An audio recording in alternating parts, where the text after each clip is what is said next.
Hello everyone, welcome to our channel Ivy Legal. आज की video में हम डिस्कस करने वाले हैं section 18 of Indian contract act के बारे में। तो चलिए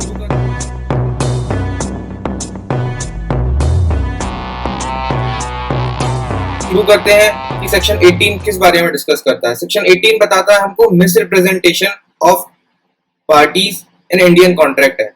मतलब दो पार्टीज जब कॉन्ट्रैक्ट में एंटर होती हैं तो किसी प्रकार का कोई मिसरिप्रेजेंटेशन करता है जिस कारण से जो कंसेंट ऑब्टेन होती है वो फ्री नहीं होती, और अगर कंसेंट फ्री नहीं होगी तो यहाँ पर कॉन्ट्रैक्ट वैलिड नहीं होगा। या तो वो वॉइड हो सकता है या वॉइडेबल हो सकता है, जो हम देखेंगे हमारे सेक्शन में। So without any delay let's start with the section. Section 18 of Indian contract act which deals with the term misrepresentation. इसका मीनिंग क्या है? Section 18 it includes following kinds of misrepresentation. मतलब कि मिसरिप्रेजेंटेशन में को डिफाइन करते हुए सेक्शन ने बस इतना बताया है कि it includes these three types of misrepresentations, जो कि अगर हैं तो वो मान लिया जाएगा। अगर इन तीन में से कुछ अगर हो रहा है कॉन्ट्रैक्ट में पार्टीज के बीच में, तो this will be assume that there is a case of misrepresentation. अब सबसे पहला क्या है? Unwarranted statement. अनवारंटेड स्टेटमेंट के वर्ड से ही क्या समझ में आता है आपको कि अनवारंटेड स्टेटमेंट मतलब वो स्टेटमेंट जिसकी कोई वारंटी नहीं है। मतलब जो वो स्टेटमेंट जो जेन्युइन नहीं है, जो एक प्रॉपर इंफॉर्मेशन के बेसिस पे नहीं है। So that's what this word says, that a person makes a positive statement of which he has no proper information but he believes it to be true। ठीक है, मतलब अगर कोई पर्सन जिसके पास कोई प्रॉपर इंफॉर्मेशन नहीं है और उस चीज से रिलेटेड वो एक पॉजिटिव स्टेटमेंट देता है but he knows that this is not true, then that would come under misrepresentation। मतलब मैं सपोज फॉर एग्जांपल अगर X एक सेलर है और Y एक बायर है, तो अगर सेलर यहाँ पर बायर को बोलता है कि उसको कि मेरी कार एक्सीडेंटल फ्री है और इसका कोई भी अभी तक इंश्योरेंस क्लेम नहीं लिया गया है। अब यहाँ पर उसको प्रॉपर इंफॉर्मेशन नहीं थी, बिकॉज वो जो सेलर था एक्चुअल में वो उस कार को नहीं ऑपरेट करता था, उसका जो एजेंट था वो ऑपरेट करता था। तो यहाँ पर उसके पास प्रॉपर इंफॉर्मेशन नहीं थी, बट उसने ये पॉजिटिव स्टेटमेंट दे दिया, believing it that the statement might be true might be false. तो यहाँ पर ये स्टेटमेंट अनवारंटेड हो गया, क्योंकि एक्चुअल में वो वारंटेड कब होता, जब वो अपने एजेंट से पूछ के बताता बायर को, बट उसने यहाँ पर बिना एजेंट से पूछे ही बता दिया। तो इसीलिए ये हो गया unwarranted statement. This would fall under misrepresentation. Second is the case of breach of duty, wherein any act done without an intention to deceive and to gain unfair advantage. मतलब कि क्या है कि अगर कोई ड्यूटी है किसी के पास, सपोज फॉर एग्जांपल ड्यूटी कब होती है, ड्यूटी की रिलेशनशिप कब आती है? जब फॉर एग्जांपल डॉक्टर पेशेंट का केस हो या फिर आप टीचर स्टूडेंट का केस हो, तो ये कुछ इंश्योरर और इंश्योर्ड का केस हो, ये रिलेशनशिप ऐसी होती है जहां पर एक पार्टी के पास दूसरे पार्टी के प्रति कोई ड्यूटी होती है। ठीक है, in most of the cases these are the cases relating to fiduciary relationship, जहां पर एक पर्सन बोनाफाइडली दूसरे पार्टी के ऊपर अपना ट्रस्ट एंड कॉन्फिडेंस रिपोज करता है, और उसके ऊपर ये ड्यूटी होती है कि वो मेक श्योर करे कि इस कॉन्फिडेंस को ब्रेक ना होने दे। तो यहाँ पर क्या है कि मिसरिप्रेजेंटेशन में ब्रीच ऑफ ड्यूटी का क्या रिलेशन है कि breach of duty done without an intent to deceive and to gain unfair advantage. मतलब कि आपने ड्यूटी का ब्रीच तो किया, but without any intention to deceive the other party और without any intention to gain an unfair advantage. And अगर आपने हमारी लास्ट वीडियो देखी हो फ्रॉड से रिलेटेड, तो वहां पर ये एसेंशियल था कि act done with an intent to deceive और टू गेन अनफेयर एडवांटेज। मतलब कि साफ डिफरेंस समझ में आ रहा है फ्रॉड और मिसरिप्रेजेंटेशन के बीच में, सेक्शन 17 एंड 18 के बीच में, कि सेक्शन 17 में it is essential to do an act with an intent to deceive or to gain unfair advantage, but in the case of misrepresentation it is not an essential to do an act with an intent to deceive or to gain unfair advantage। जैसे for example क्या है कि doctor not disclosing the chance of 1% risk to the patient amounting to breach of duty. मतलब जो doctor operation करता है patient का, उसमें वो 1% चांस है रिस्क का और वो डिस्क्लोज नहीं कर रहा है पेशेंट को, and that would amount to breach of duty. But यहाँ पर डॉक्टर का इंटेंशन हार्म पहुंचाना नहीं है, ना ही डॉक्टर का इंटेंशन एडवांटेज ऑब्टेन करने का, but just because doctor did not disclose that 1% chance of risk to the patient, it amounted to breach of duty and this would fall under term misrepresentation.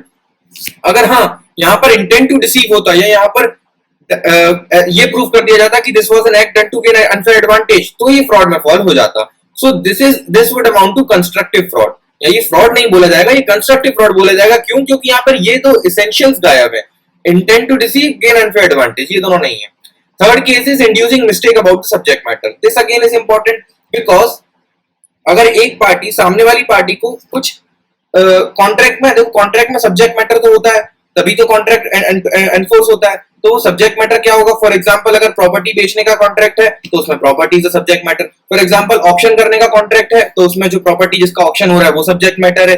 तो ऐसे हर contract में subject matter होता है। तो inducing mistake about subject matter से मतलब है कि जब एक पार्टी दूसरी पार्टी को, दो कॉन्ट्रैक्ट में पार्टीज है, तो अगर सपोज एक पार्टी दूसरी पार्टी को जब अपने सब्जेक्ट मैटर के बारे में बता रही है उसमें वो कोई मिस्टेक कर देता है, तो that would also fall under misrepresentation. For example कि अब यहाँ पर अपन ने एग्जांपल लिया है कि government auction the forest land but forest department innocently, ये नोइंगली को मैंने कट कर दिया है, यहाँ पर इनोसेंटली वर्ड यूज हुआ है कि फॉरेस्ट लैंड जो गवर्नमेंट थी उसने, गवर्नमेंट ने फॉरेस्ट लैंड को ऑक्शन किया, ठीक है, कि जो इतना एक XYZ area of forest land था जिसको गवर्नमेंट ने ऑक्शन किया। बट यहाँ पर हुआ क्या कि फॉरेस्ट डिपार्टमेंट ने इनोसेंटली, जानबूझ के नहीं किया, फॉरेस्ट डिपार्टमेंट ने innocently did not disclose that a certain part of forest land was owned by tenant, ठीक है, वो ये ऑक्शन के टाइम पे ये डिस्क्लोज नहीं कर पाया फॉरेस्ट डिपार्टमेंट की एक इतना एरिया है इसमें से जो गवर्नमेंट ने ऑक्शन के लिए किया है उसमें से एक स्पेसिफाइड एरिया है जो ऑलरेडी एक टेनेंट के द्वारा ओन किया जाता है,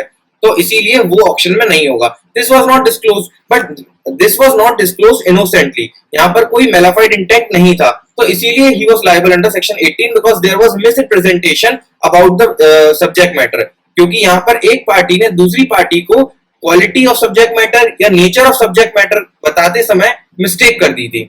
मिस्टेक किस तरीके से कर दी थी कि उसने ये नहीं बताया फॉरेस्ट डिपार्टमेंट ने कि ऑक्शन करते समय कि जो फॉरेस्ट लैंड है, जो सब्जेक्ट मैटर है, उसकी ऑक्शनिंग हो रही है और उसमें से एक पार्ट ऑफ लैंड है जो टेनेंट ओन करता है, ये चीज उसने डिस्क्लोज नहीं करी। तो यहाँ पर यही उसका मीनिंग है कि where one party leads to other however innocently to make a mistake as to nature or quality of subject matter, एक पार्टी लीड्स अदर मतलब एक पार्टी दूसरी पार्टी को इन्फॉर्म कर रहा है और इन्फॉर्म करते समय वो मिस्टेक कर देता है इन इन्फॉर्मिंग अबाउट द नेचर और क्वालिटी ऑफ सब्जेक्ट मैटर। तो तीन केसेस है, अनवारंटेड स्टेटमेंट जिसकी कोई वारंटी नहीं है, breach of duty without an intent to deceive और टू गेन अनफेयर एडवांटेज, और inducing mistake about the subject matter. In these cases these are the kinds of misrepresentation and this gives the meaning of misrepresentation। अब यहाँ पर क्या है कि mere expression of opinion will not amount to misrepresentation even if opinion turns wrong, ठीक है। अब ये एक इंपॉर्टेंट चीज है कि अगर सपोज आपसे कोई ओपिनियन ली गई है, अब अगर ओपिनियन ली गई है तो ओपिनियन तो वर्ड इटसेल्फ सेज कि सामने वाले पर्सन की पर्सनल प्रेजुडिसेस से बायस्ड हो सकती है ओपिनियन, तो अगर वो ओपिनियन गलत होती है, वो रॉन्ग निकलती है, तो उससे मिसरिप्रेजेंटेशन नहीं माना जाएगा। तो ये एमसीक्यू में आ सकता है कि whether expression of opinion would fall under misrepresentation, no it can not. Coming on to some commonalities between section 17 and 18। अब हम सबसे इंपॉर्टेंट चीज डिस्कस कर रहे हैं। सेक्शन 18 हमने समझ लिया, अब हमको ये समझना है कि how section 17 and 18 are same and how they are different, because exam में कंपैरिजन का क्वेश्चन आ सकता है कि how is misrepresentation different from fraud और वाइस वर्सा। तो अब यहाँ पर कॉमनैलिटीज में क्या है कि both the fraud and misrepresentation renders the contract voidable, means जिसकी कंसेंट मिसरिप्रेजेंटेशन से कॉज हुई है वो अप्लाई कर सकता है कोर्ट में to declare the contract void। तो यहाँ पर both render the contract voidable। Second is there is false misrepresentation in both, ठीक है, दोनों के केस में false representation होता है। And third is in either case it is necessary that consent is caused by section 17 और 18। और third है कि दोनों ही केस में ये जरूरी है कि या तो फ्रॉड है तो कंसेंट फ्रॉड से ऑब्टेन हुई हो, अगर मिसरिप्रेजेंटेशन का केस है तो consent should have been affected by misrepresentation. So this was about the commonalities. Coming on to the major differences between fraud and misrepresentation, that is fraud में क्या है, इंटेंशनल रॉन्ग है, where is misrepresentation may be innocent, ठीक है, मतलब कि सीधा सीधा साफ समझ में आ रहा है कि फ्रॉड में मेलाफाइड इंटेंट जरूरी है, यहाँ पर इंटेंशनली पार्टी सामने वाली पार्टी को डिसीव करने के लिए कॉन्ट्रैक्ट में एंटर होती है, बट मिसरिप्रेजेंटेशन में वो इनोसेंटली भी गलती कर सकते हैं। फॉर एग्जांपल हमने ये चीज पढ़ी थी inducing mistake about subject matter, तो यहाँ पर वो इनोसेंटली कर रहा था। For example breach of duty without an intent to deceive, यहाँ पर भी वो इनोसेंटली कर रहा था। तो यही है डिफरेंस सबसे बड़ा कि fraud is intentional wrong where is misrepresentation may be innocent. The second is fraud is a cause of action in tort for damages, but misrepresentation is not a tort.